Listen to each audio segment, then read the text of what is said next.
नमस्कार मेरे प्यारे साथियों। तो आज मैं बात करने वाला हूँ इंडक्टिव फैक्ट पर। सबसे पहली बात, इंडक्टिव फैक्ट, इसको सुनते ही आपके दिमाग में आता क्या है? इंडक्टिव फैक्ट एक ऐसा टॉपिक है ना जो कि आगे चल के आपकी जीओसी में बेस बनेगा। अगर आपने इसको बहुत अच्छे से कर लिया तो आपकी जीओसी में काफ़ी अच्छा सुधार हो सकता है। मैं ये नहीं कहता कि आपकी जीओसी इस पर डिपेंड करती है, लेकिन इतना ज़रूर कह सकता हूँ कि बिना इसके जीओसी में आपको क्वेश्चंस करने में काफ़ी प्रॉब्लम आ सकती है, क्योंकि सबसे पहला और काफ़ी बेसिक कॉन्सेप्ट्स है। आराम से सीखिएगा, आराम से समझ में आएगा।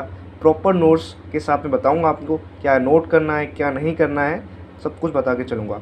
तो सबसे पहले इंडक्टिव फैक्ट, तो इसकी डेफिनेशन पे आप जाइएगा, उसके बाद मैं आपको समझाऊंगा कि एक्चुअली ये होता क्या है। सबसे पहले डेफिनेशन क्या लिख रही है, हम डेफिनेशन देख लेते हैं इसकी। कि जब इंडक्टिव फैक्ट है ना, वो एक्चुअल में होता है partial displacement of sigma electrons. Partial displacement मतलब पूरा डिस्प्लेस नहीं हुआ है, केवल पार्शियली चार्ज डेवलप हुआ है, मतलब पार्शियली डिस्प्लेसमेंट हुआ है, पूरा नहीं गया है। भी समझाऊंगा, आपको समझ में आ जाएगा इसका मतलब क्या है। Towards more electronegative elements.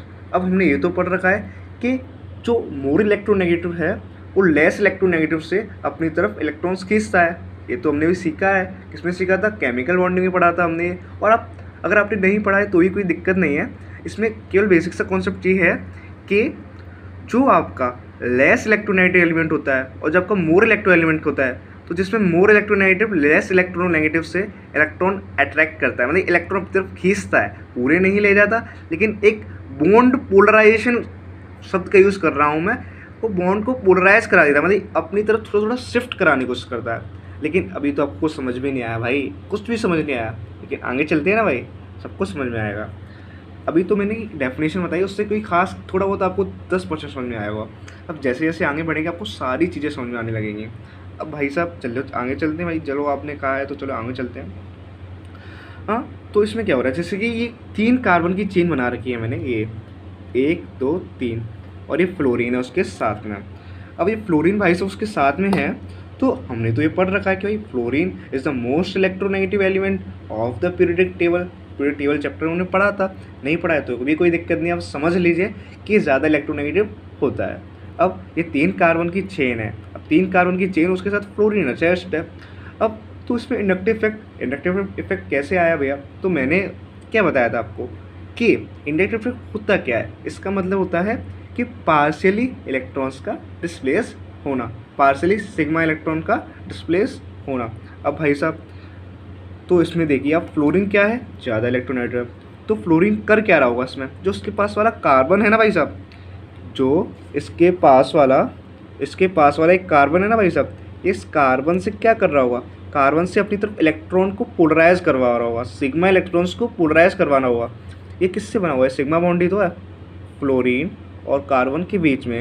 Actually में कौन सा बॉन्ड काम कर रहा है? सिग्मा बॉन्ड काम कर रहा है। अब सिग्मा बॉन्ड काम कर रहा है तो अब एक चीज़ को समझिए कि सिग्मा बॉन्ड काम कर रहा है तो इसके बीच में ये सिग्मा बॉन्ड से ये इलेक्ट्रॉन्स को पोलराइज करवा रहा है। पोलराइज करवा रहा है भैया, तो क्या इसी बगल वाले कार्बन से करवा रहा होगा? हाँ, करवा रहा होगा। लेकिन करवा तो रहा होगा, लेकिन ये पास में है ना, ये पास वाला ज़्यादा करवाएगा। तो अभी आपको बताऊंगा कि डिस्टेंस का क्या फैक्टर होता है, पर आप समझ लीजिए। एक्चुअल में अभी स्टार्ट में केवल इतना समझिए कि एक्चुअल में करवा फ्लोरीन मोस्ट इलेक्ट्रोनेगेटिव है, तो इसमें इंडक्टिव इफेक्ट आया कैसे? मैंने बताया आपको कि ज़्यादा इलेक्ट्रोनेगेटिव है, ज़्यादा इलेक्ट्रोनेगेटिव, कार्बन कम इलेक्ट्रोनेगेटिव है, इलेक्ट्रोनेगेटिव ज़्यादा है तो इलेक्ट्रॉन को भी पोलराइज करवाएगा, इलेक्ट्रॉन को पोलराइज करवाएगा। तो इसका मतलब क्या है? इलेक्ट्रॉन को पोलराइज करवाएगा तो उसमें इंडक्टिव इफेक्ट आ गया। बस इतनी सी बात है।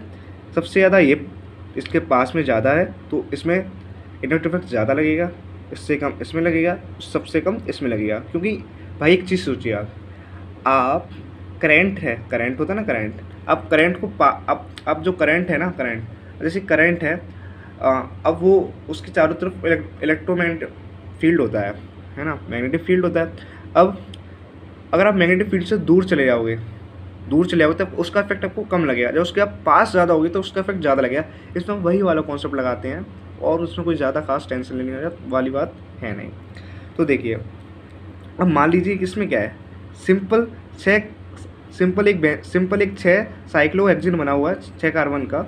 इसमें ना तो कोई मोस्ट इलेक्ट्रोनेगेटिव एलिमेंट डाला है हमने, मतलब कोई भी इलेक्ट्रोनेगेटिव एलिमेंट भी नहीं डाला है, सिंपल है, तो उसका इससे इंडक्टिव इफेक्ट काम ही नहीं करेगा भाई।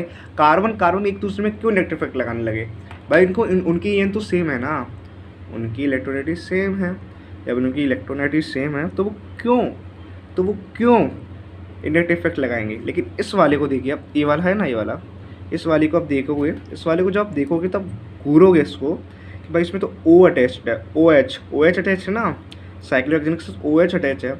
उसका मतलब क्या भैया? OH अटैच है, इससे क्या हो गया OH अटैच होने से? OH इलेक्ट्रोनेगेटिव है, O इलेक्ट्रोनेगेटिव है, इलेक्ट्रोनेगेटिव मतलब इलेक्ट्रोनेगेटिव, इसका मतलब क्या? वो अपनी तरफ इलेक्ट्रॉन खींचेगा मतलब इंडक्टिव इफेक्ट आएगा। इलेक्ट्रॉन पूरा ट्रांसफ़र नहीं हो रहा है, केवल पोलराइज हो रहा है, उसकी तरफ शिफ्ट हो रहा है, गया नहीं है पूरा, पोलराइज हुआ है। ऐसे इसमें देख लीजिए आप, ये वाला है ना, इसमें भी इंडक्टिव इफेक्ट लग रहा है। बस सिंपल सी बात है। अब भाई साहब ये तो भाई समझ में आ गया, भाई बेसिक था, इंडक्टिव इफेक्ट होता क्या है समझ में आया हमको। मैं रिवाइज करवा देता हूँ। इंडक्टिव इफेक्ट कुछ नहीं होता, पार्शियल डिस्प्लेसमेंट होता है किसका? सिग्मा इलेक्ट्रॉन्स का टूवर्ड हायर इलेक्ट्रोनेगेटिव एलिमेंट्स। अब ये क्या है? एक फ्लोरीन है, ज़्यादा इलेक्ट्रोनेगेटिव है, सी ये 3 कार्बन लगे हुए हैं। ये डिस्टेंस डिपेंडेंट होता है, पहले कार्बन पे ज़्यादा लगेगा, दूसरे पे कम, तीसरे पे भी उससे भी कम।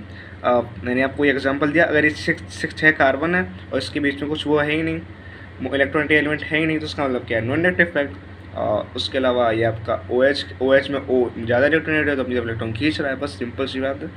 ये आपका बेसिक्स हो चुका है। इंडक्टिव इफेक्ट समझ में आना चाहिए आपको होता क्या है।